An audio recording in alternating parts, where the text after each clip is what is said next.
All right, how a secure man handles rejection. Or in other words, how you can start to handle rejection like a secure man and handle it in a way that doesn't drag you down or impair your progress. And rejection is one of those things that can turn into this mind toxin of sorts that kind of grows and gets out of control if you allow it to. So in this video, I want to talk more about how to take control over rejection, how to view it, some different reframes you can use that will actually empower you rather than allow rejection to drag you down or reflect on your worth and your value and your self-esteem as a man. So getting right into it, we want to start with a reframe of rejection. So think about when you approach a girl, or if you match with her on a dating app, whatever method you use to talk to this woman, you are essentially putting an invitation out there. And just because a woman rejects you doesn't mean it has any reflection on your value or your worth as a man. It is simply her just declining an invitation. That is all it is. And that's the first important reframe to make in your mind. She's just declining an invitation of mine. And even if it's not right off the bat, maybe it's after a first date, a second date, a third date, so on and so forth. It's the same principle. I'm basically inviting this woman for a chance to get to know me, and she can choose to accept it or not. She doesn't have to accept it if she doesn't want to, just like you don't have to accept her invitation to get to know her either. Because by her participating, she's also giving you an invitation of sorts as well. So keep that in mind and put a reframe on that right out of the gates. But it's not necessarily a reflection of your value or your worth or her value or her worth. And rejection can actually be very useful in a lot of cases. There is a concept in sales called get to the know, or it's the idea of getting to the know. And if you work in sales, you'd be familiar with this. But if you've never worked in sales, the idea is that when you sit down with a potential customer, you want to filter out the customers who weren't serious from the start. So in other words, we want to get to an answer one way or another. And a lot of the times it's about getting to the no rather than worrying about getting to the yes. If someone isn't interested in buying this product, then we need to not waste our time and hurry up and figure that out and screen them out. We need to get to the no. So a way to apply this to dating is that when a woman rejects you, it's actually doing you a favor. It's actually letting you know that this woman isn't a good fit anyway, and she's not a good potential buyer for my product, which is you. So we find that out early enough so we can move on. You want to filter out the women who aren't interested early on so you don't waste that time. And these reframes are very important for not taking rejection so personally, because that's one of the biggest issues typically with handling rejection is that it can feel very personal. It can feel like you're not enough, like you don't have value, like there's something wrong with you. But you need to start to detach yourself from the idea of rejection with these types of reframes and see them and see rejection in a different light. And on the subject of game, the truth is that some women are just not going to vibe with you no matter what, no matter how good your game is. And it's the same for you. I know for myself that when I walk down the street, most women, they're not attractive to me. I'm not interested in most women that I see in my day-to-day, and you're probably not either. And even with some of the women who seem to be having a good interaction with you or legitimately enjoy talking to you, it doesn't necessarily mean that they're going to want to have a romantic relationship with you, and they may have other things going on behind the scenes, which I'll get into here in a minute.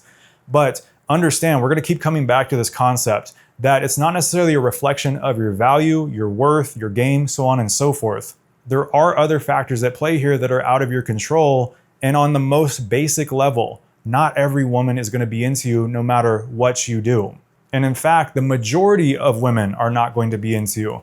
When you're looking for women who are a good match, you are inherently looking for a small percentage of women.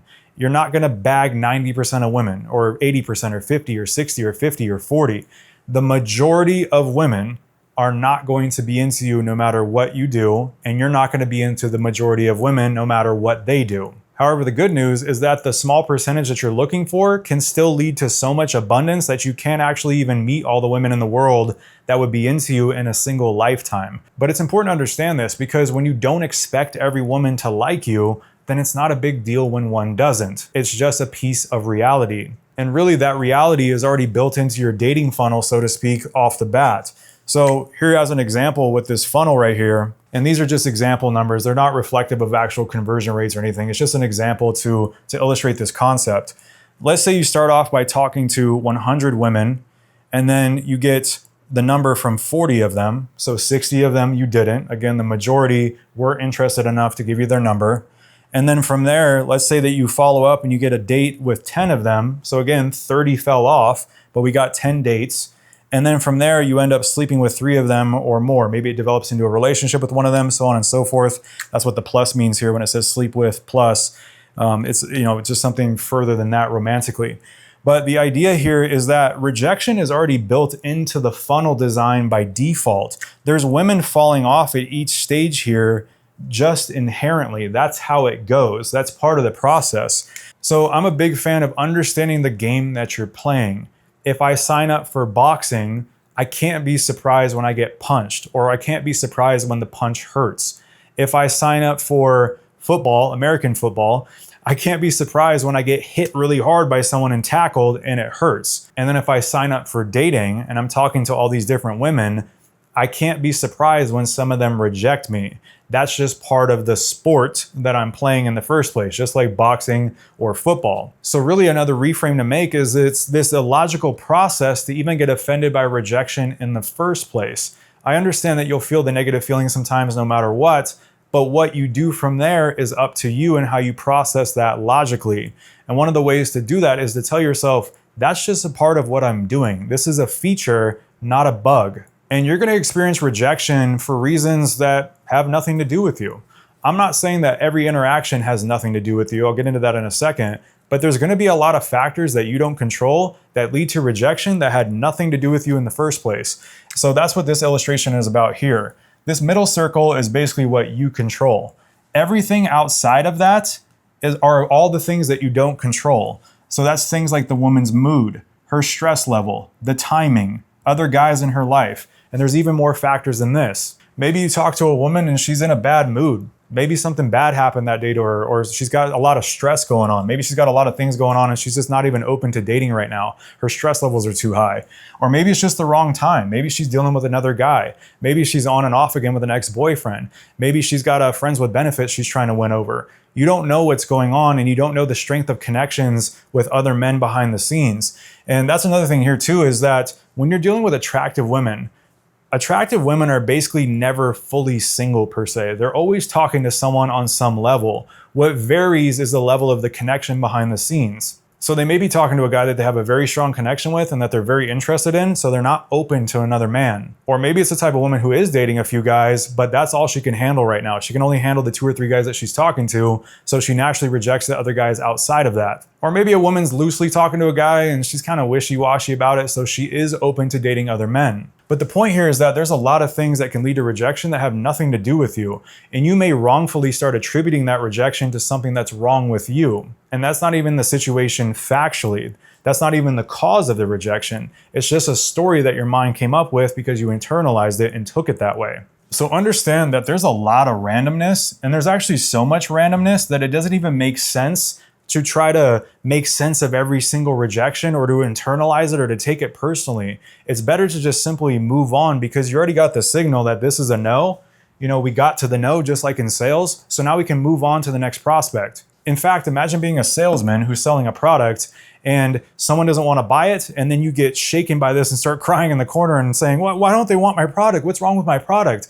That wouldn't make sense. And that would actually make a terrible salesman. But when you transfer this to dating, it becomes a lot easier to take it personally because you are the product rather than this tangible thing that you're selling. But you can still transfer this mind over and start to think about it and reframe rejection in a way to where you just view it as like more of a sales process and you don't take it as personally, because in a lot of cases, it's just not. So again, there's so much randomness that can occur that tying it to your self-esteem or your own value just doesn't make any sense. And sometimes a woman is just rejecting the moment rather than rejecting the man. It's just something that's going on in the moment. Again, it could be mood, stress, timing, other guys, all these different things that can be happening. It could even be that she's in a certain point in her cycle. There's just a lot of different things that can be going on. But it doesn't necessarily mean that she's rejecting the man. Sometimes she's just rejecting the moment. So that's another way to think about it. But the next thing you want to do is avoid suppression. So you don't want to be suppressing any negative feelings about rejection. You don't want to be trying to bottle up these negative feelings that you might feel, or if you feel like you're taking rejection very personally, you don't want to just try to suppress that and ignore it and just turn into like this powdered keg. Instead, you want to process these thoughts. You want to start asking yourself why, or what do I feel like this reflected about me? Like why do I feel like this is so personal? Why do I feel so negative about this? Do I feel like it is giving me a feeling of shame? Do I feel like there's some embarrassment? Do I feel like this bruised my ego? Maybe I have this big ego. Maybe I feel like I've been studying all this dating content, or maybe my friends think I'm good with women, and now I have this girl rejecting me, or maybe my friends are getting better results than me, so on and so forth. There's all these different situations that can be tied to your ego. But the idea is to ask yourself, when you feel rejection, what am I feeling and why? What do I feel like this is reflecting about me? Do I feel some sense of shame about this? Do I feel embarrassed? Do I feel like I got embarrassed by this girl by being rejected by her? The ego thing, again, maybe I feel like I should be better than what this result is reflecting on me, or what I feel like it's reflecting about me. But it's very important to do this. It's very important to ask yourself what's being reflected and why you feel the way that you do, and logically deconstruct the thought. Because the way that you override emotion is with logic. That's how you overcome emotion. And this feeling of feeling down or negative about rejection is an emotion. And what usually happens is most guys feed that emotion with even more emotion.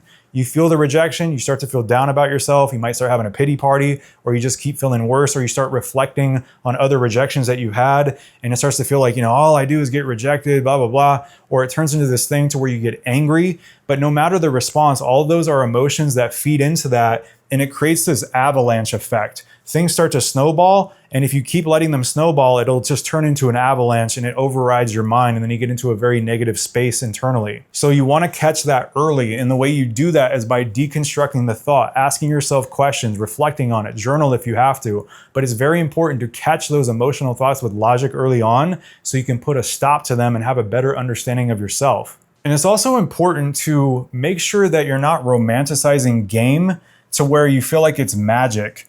Because game is not magic. You don't want to romanticize it to this level of that if my game just gets good enough, then I'm going to get every girl. Or, I'm just going to follow these steps, and that's just going to allow me to bag all these girls all the time. Women are not machines. They're not like this machine that you just, hit all the right buttons, and then every single time they just obey your orders and follow you.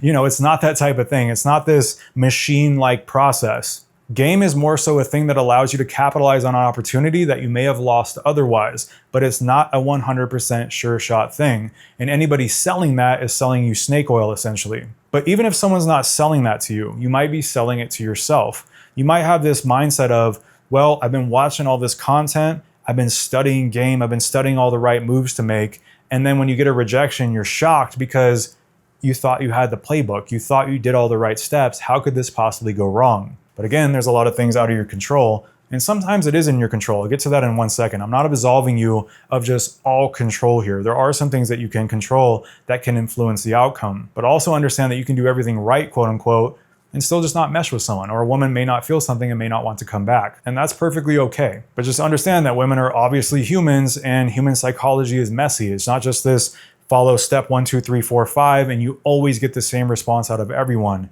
It's messier than that, and it varies. Now, there's typically 3 categories that rejection falls under. The first one is chemistry. Maybe the girl just doesn't have chemistry with you. Maybe she doesn't vibe with you. Maybe you don't vibe with her. Maybe you're not her type. Maybe she's not your type, so on and so forth. This first category is largely uncontrollable. You can't manufacture chemistry. If it's not there, it's just not there. If you're not a girl's type, then you're not her type. The second one is circumstances. That's a lot of the stuff that I talked about over here, and most of those are largely uncontrollable. Maybe in certain situations, circumstances might be a little more controllable depending on the situation, but they are mostly uncontrollable. So the first 2 categories are largely uncontrollable things that can turn into rejection. Now, the third one is game, and this is the thing that you do have control over. Maybe you said something you shouldn't have done. Maybe you did something out of character. Maybe you got too emotional. Maybe you said something and then later you reflected on it and you're like, yeah, that was not a good time for that. Or I don't know why I said that in the first place. There's a lot of different things that can come into play with game, but this is the area that you can control. You just don't want to run away with it to the point where you think it's just magic, and as long as I wave my wand the right way, then every girl's gonna, fall on her knees and want me. That's not reality. And getting good with women is usually this process of making some small tweaks that add up over time. So it could be something as simple as maybe you're talking to a woman and you go for the number a bit faster than what you usually do, and that allows you to capitalize on that escalation window a little bit quicker. Or maybe you're on dating apps and your messaging isn't very good, but there's just a few tweaks you need to make to the process that will allow you to get dates more consistently. Or maybe you approach a woman and it would actually benefit you to stay in that interaction a couple more minutes just to make that connection a little more solidified, and that would make the interactions less flaky on the follow-up. Or maybe go on first dates, you get flaked on a lot after that. But if you just made a couple of tweaks to how you run the date process, that would improve your retention rate. So there are plenty of things that are in your control. You just don't want to romanticize it to the level of magic to where it's just this one size fit all solution. And if you get carried away with it, it can develop this ego that gets bruised very easily when you get rejected, because you feel like things should be working, they're just not. Or you feel like you have the key that should unlock all of these locks, but it's not working. So then it gets frustrating and then you take it personally. Now, another mindset you want to embody is that you don't want to avoid rejection. That's usually the issue with like approach anxiety, at least on some level. You're afraid of the rejection, or you don't want to feel the negative rejection. You're afraid of that negative outcome, or you're uncomfortable handling that feeling. Or you've experienced it multiple times to where it starts to add up in your mind. And since you haven't processed it correctly, it's creating the avalanche effect that I talked about before. But just understand that avoidance of rejection actually just makes you more fragile. It's not making you stronger. You need to actually face the fire head on, get comfortable sitting in the fire, and then do some of these things that I'm talking about here in order to process it correctly. But if you're always avoiding rejection, it's just making you more fragile. It's gonna make any subsequent rejections hit even harder. It's gonna make you more dependent on the outcome. And the thing about outcome independence is you can't fully release attachment from the outcome unless you've been through a series of scenarios with women that didn't pan out, and that allowed you to finally stop fighting yourself and actually release from depending on that outcome so much. But if you're always avoiding rejection or those negative feelings, you're not gonna get enough reference experience to even get over it in the first place. Or in other words, you're not gonna gain enough clarity to see things how you should be seeing them. And instead, you're gonna be in more of this fragile state that is not doing you any favors. So again, I wanna remind you that a rejection is not a reflection of your value or you being enough or your self-esteem. And another thing that's important to do here is to not get too high off any successes that you get. Don't get too high off your own supply, and don't allow any rejections or negative experiences to get you too low either. So what that looks like is this type of graph. Like imagine a man's emotional state. Let's say he gets a date or hooks up with a hot girl, so he gets this huge spike. But then he goes forward with another girl and she rejects him and it really stings. So now he has this huge drop in his emotional state. But then he moves on to another girl and he ends up getting with another hot girl. Now he gets this huge spike again. It's this high, low, high, low, high, low type of thing, right?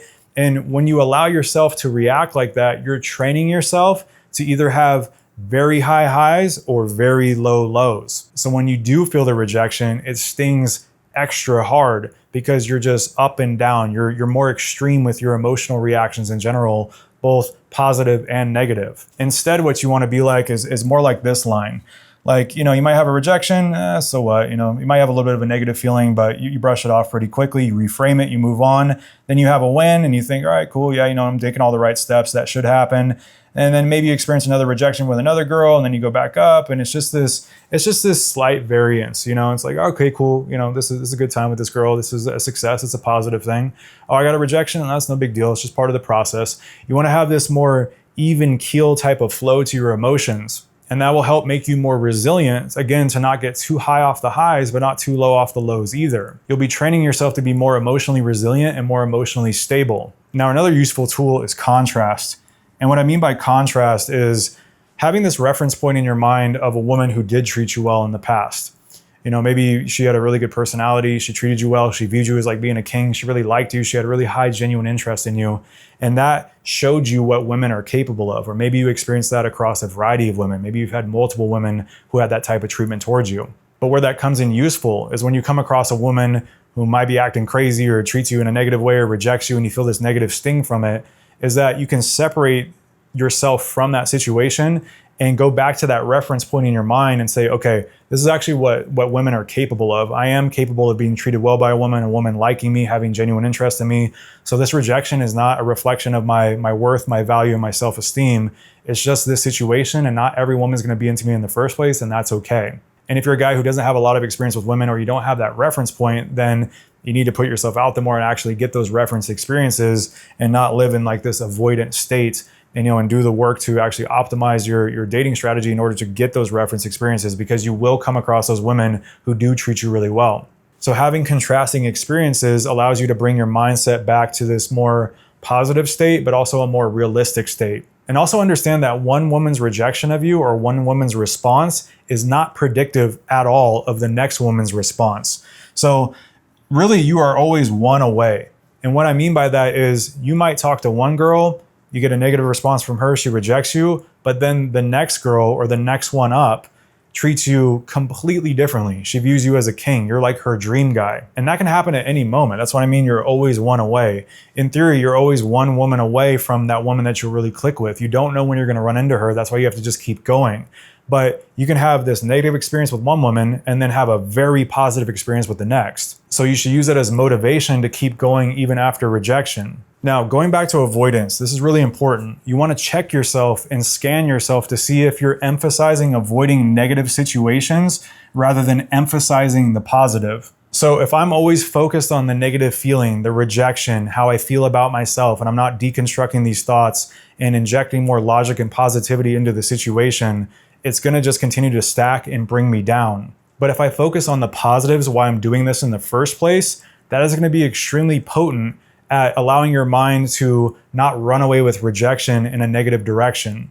So if I remind myself that I really enjoy spending time with women, I love the self-development aspects of this. I love how fun this whole process actually is. Because when you're having fun with a woman and things are coming together and working, it's one of the most fun things in the world. Like it can be very addicting for that reason too. That's another topic. But so what you want to be doing is focusing more on the positive elements rather than hyper focusing on this girl's response or rejection or this negative feeling and all this stuff.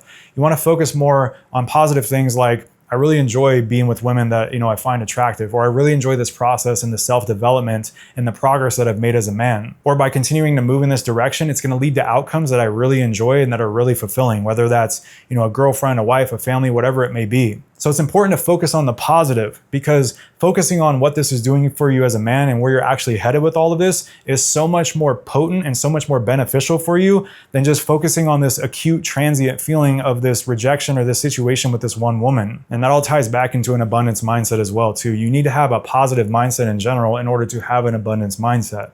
And you have to be careful with a lot of content out there, because like a lot of red pill heavy type of content will focus more on avoiding pain rather than seeking positive outcomes. It's kind of veiled in this disguise of, we're looking for this positive outcome. We're going to take control and power and have more control over our results and all that. But really the underlying theme is that it's more so an avoidance of pain. And anytime you're focused more on an avoidance of pain rather than seeking a positive outcome and a fulfilling outcome, you're operating more from a defensive, scarce type of mindset. So even on the surface, it can look like, these are all the alpha male things you can do and all this stuff, and it seems like it's positive. Sometimes the underlying element there is it's actually an avoidance of pain, and that's not benefiting you. So just understand that rejection is inevitable, and any successful path in life comes with its bumps and bruises, and it's just required to get to where you want to go in the first place. Again, it's a feature, not a bug. And another thing too is just sleeping on it sometimes. If you're early on in the dating process or a few dates in or whatever, and this woman rejects you, a lot of the time just sleeping on it will allow that negative feeling to die down a lot. And sometimes you'll wake up and you'll forget that you even felt negative about it the day before. It was just something that was, acutely resonating with you and affecting you. But the next day after sleeping on it, you just don't really care as much, or you completely forgot about how you felt in the first place. But of course, that also depends on how long you've been in the interaction with the woman. If you've been with her 10 years and she rejects you and things fall apart, obviously just sleeping on it one night isn't just going to make all of that go away, but that's another subject entirely. But for early on in the dating process or approaching women, talking to girls on dating apps, going on a few dates, that kind of thing, a lot of the time just sleeping on it can help remove a lot of that sting too. And it's more of just this negative emotion that you're feeling temporarily, but you should still do all the things that I was talking about before in terms of deconstructing that thought and all the different processes that I talked about here in terms of mindset reframes and different ways of viewing it. And of course, continue talking to more women. There's so many women in this world that would be crazy about you. You just have to go out there and find them. So don't allow rejection to tear you down and allow you to become bitter or to give up. And if you want my help generating options or anything that I've mentioned in this video, and you want an efficient dating plan using my systems and processes that will prevent you from feeling burnt out and confused and will get you the results that you're actually capable of achieving, then be sure to click the first link in the description and apply for a chance to work with me directly. And I will see you in the next one.